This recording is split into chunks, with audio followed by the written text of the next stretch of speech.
Hey, it's Shayna, also known as Shayna Lines Designs, and I'm going to show you how I do a sewn tubular bind off. I am working on a project right here that has a tubular cast on edge, which is perfect for 1x1 ribbing. Zoom in a little bit, I'll show you.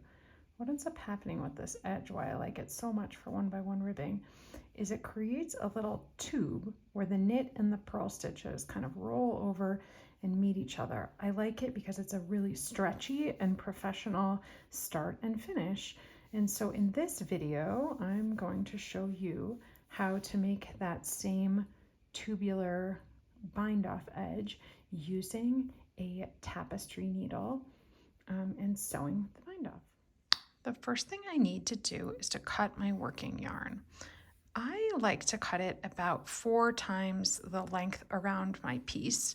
This will give me a long enough tail to work with so I don't run out of yarn through the process.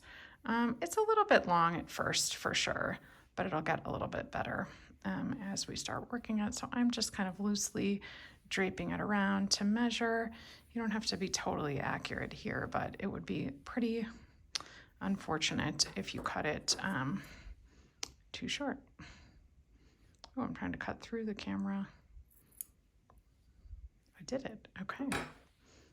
And the next thing I do is I'm going to thread. So now I'm done with this ball of yarn. Yay! And I'm going to thread my yarn.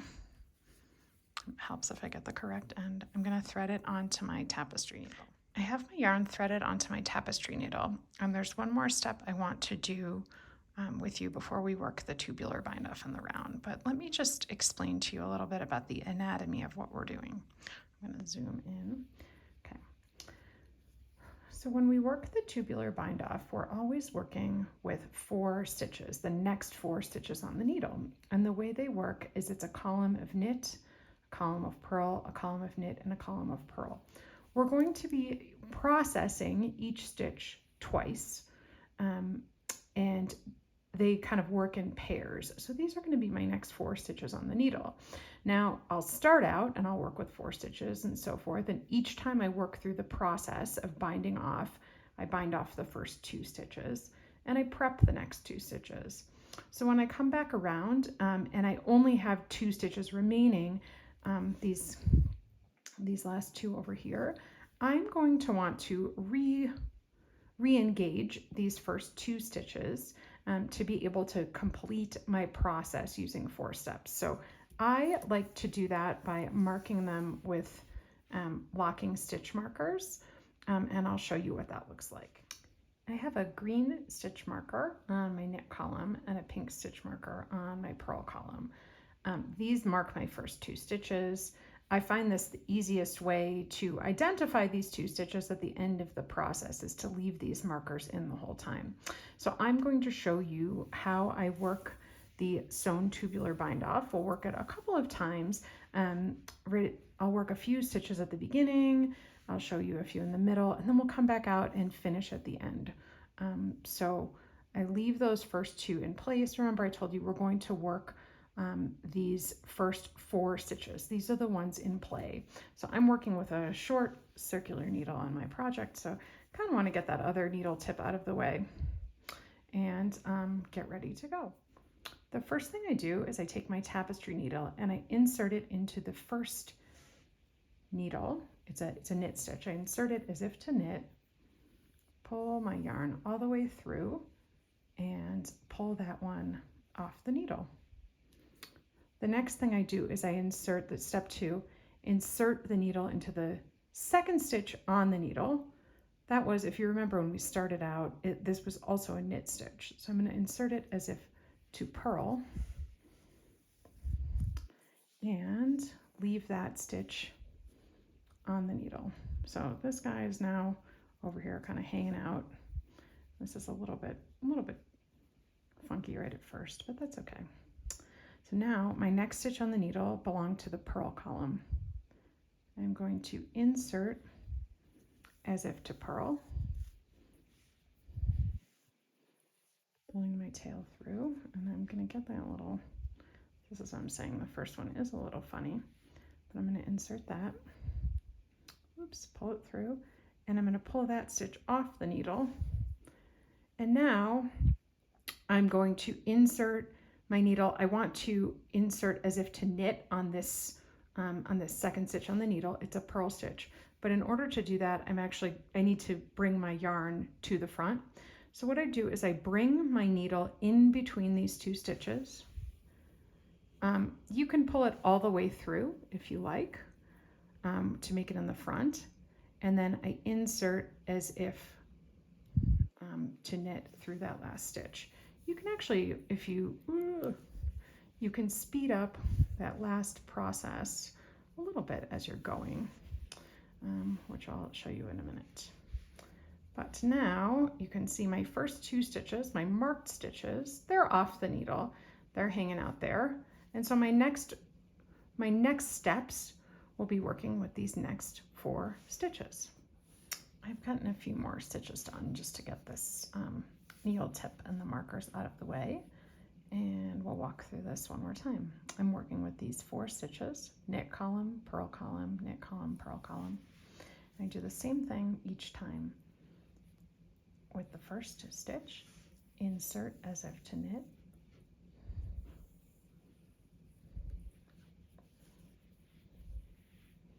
and slip that stitch off the needle. Next step, the second stitch on the needle, insert as if to purl,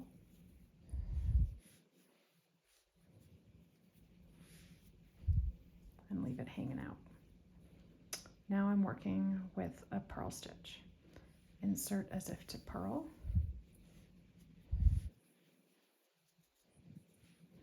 take that stitch off the needle, and now I'm working with the next purl stitch, coming in from the back. I'm going to sort of do it a little like this, and then insert as if to knit and pull that yarn all the way through. Each time I work with 4 stitches, I work with the knit stitches, the ones looking like knit right at me. I work with the knit stitches first, and then I work with the purl stitches. So, insert as if to knit,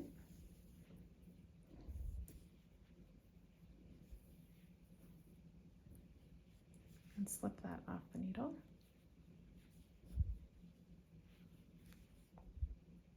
Insert as if to purl,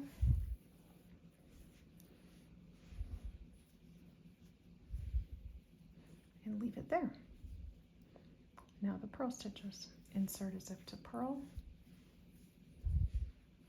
pull it off the needle, and then our little maneuver, pull it through, and insert as if to knit, and leave it there. When you're working this edge, make sure that you're maintaining the tension the best you can. You don't want to pull it too tight. You don't want to leave it too loose. So I like to check it every couple stitches as I'm working through. I'm going to continue to work around, and I'll meet you when I get to the end. I have made it all the way back around to the end. I have my last 2 live stitches, and I've gone ahead and I've placed my needle back into these 2 marked stitches. First, the knit stitch marked in green, and then the purl stitch marked in pink. I also find this bind off process goes faster as I go on because I have a shorter tail of yarn, so that is pleasant. So again, just like we've done the whole way around, first I'm going to be working with the knit stitches, and then I'm going to be working with the purl stitches. So insert as if to knit,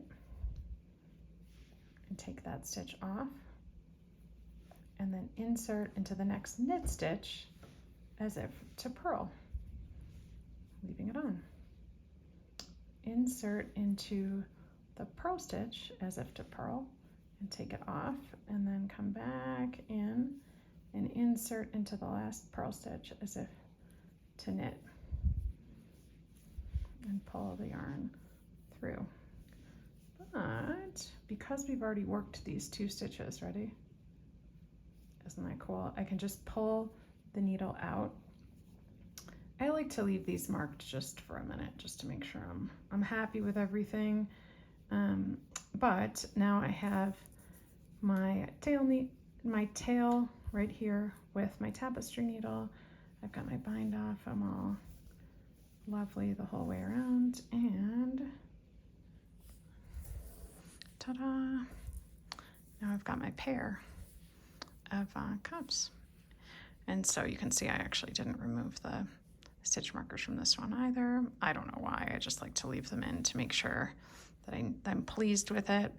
But at this point, I can go ahead and I can weave in my tail ends of my yarn. I can remove the stitch markers and wash and block. I hope this is helpful. Thanks.